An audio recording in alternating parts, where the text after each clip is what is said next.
I've got Mike Alonzo, who's the host of Clobberin' Times Blog Talk Radio, here with us. He's a DragonCon veteran, and I just wanted to ask him what his thoughts were on DragonCon 2012. So, Mike, just tell me, what do you think DragonCon 2012 has been like so far this year? Well, it hasn't been all that different from other years that I've been here. I'm having a great time with some wonderful friends I'm hanging out with. I'll say that to you, and you know who they are.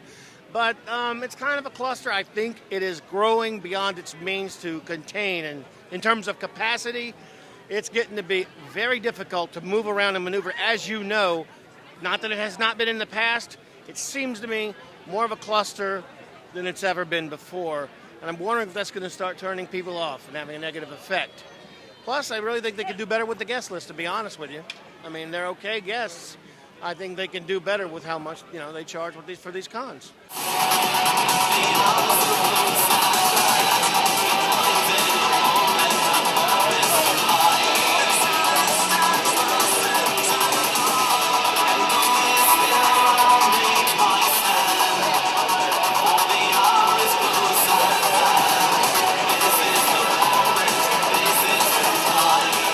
I researched my costume for a couple of years on and off, when the movies first came out. And then when I finally decided to make it and I had conglomerated all of the resources and the people I needed to know to get all of the stuff made, it took me about 3 months of treating it like a full-time job for the most part. Now, you decided to do this version of Mary Jane, which is iconic. I was wondering what made you decide to do that versus some of the other iconic panels in the comic series. Well, I thought that I decided when I met Spidey that I wanted to do MJ, and I went online to see, and everyone did the khaki pants, black tank top thing. So I figured, well, hey, can't be too hard to replicate the shirt. So I decided to do something that I really hadn't seen online done at all. Is this your first DragonCon for the both of you? This is our second DragonCon. Have you been enjoying it so far? Give me a little bit of an idea of how this one is versus last year. It's a lot of fun still. I feel like there's less people and less costumes this year, though.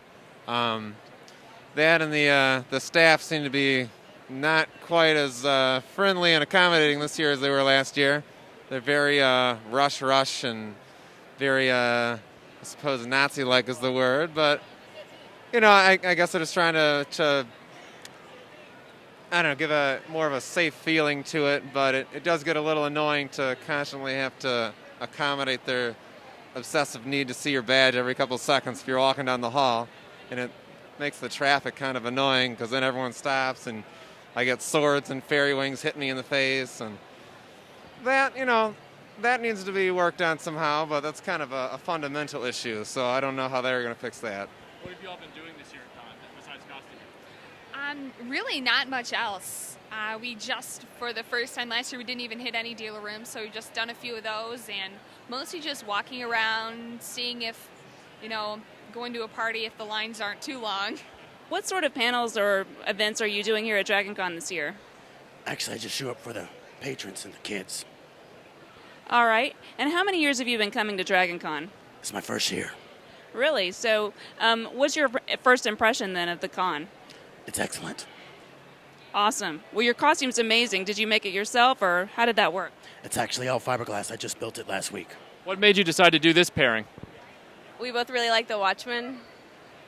Now, this is your first con. Tell me why you decided to come this year. We have a friend who comes every year, and he talked us into it because he thought we'd like it. I'm really happy we came. What have you been doing besides costuming this year? We've went to a few panels. We're stalking John Barrowman. Yes. And why is that? He's beautiful. He took his pants off in his panel. That's a selling factor then. You've costumed at DragonCon how many years? This is actually my third year. Third year, and I've seen you doing video game characters. What's the appeal of video game characters to you? I've got a strong history in playing fighting games and video games in general, but I really take to the martial arts games because I have a little background in that, and they're fun, and it's great to costume with those and get a great group of people together and just have a fun time with it. I've noticed a lot of Super Marios and other characters. Is it on the rise?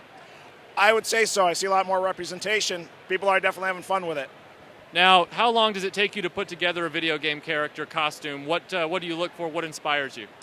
I usually try to pick one of my favorite characters, and you got to go through some analysis, like budget, what can you afford, what can you put together creatively.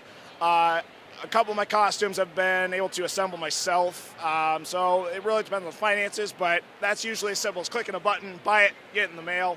Then sometimes they require a little customization, so it could take anywhere from a couple days to several weeks depending on the complexity of it. Is costuming your main focus, or do you go to panels? Costuming or cosplay is usually my main focus. After coming here for about 3 years, met a lot of friends, so sometimes we'll try to schedule photo shoots in advance. After that, it's enjoying Atlanta, getting to try some of the other food around here, and just socialize. So are you going to come to con next year? As long as everything works out, I plan on it. So you are enjoying the con as the years go by. Has there been anything or any changes in con that you've noticed that you don't like, or have you noticed any changes at all? I definitely pay attention to a lot of the costumes, and it's great to see the number of people increase. With more people, you get many more creative costumes.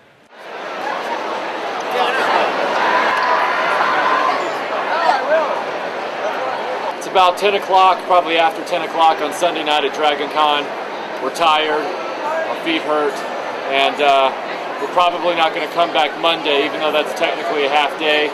There isn't a lot that goes on Monday aside from vendors leaving and costumers and attendees leaving, so we're probably just going to crash and try and recoup.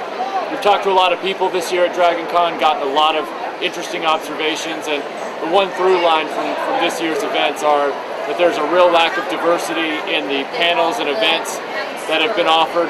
Not a lot of wowing spectacle outfits, more of a wide variety with a lot of themes. A lot of people doing Doctor Who, a lot of people doing video game characters in Carmen Sandiego. It's been a fun year, but it's been a humdrum year. This is DragonCon 2012, and we'll see you on the next video.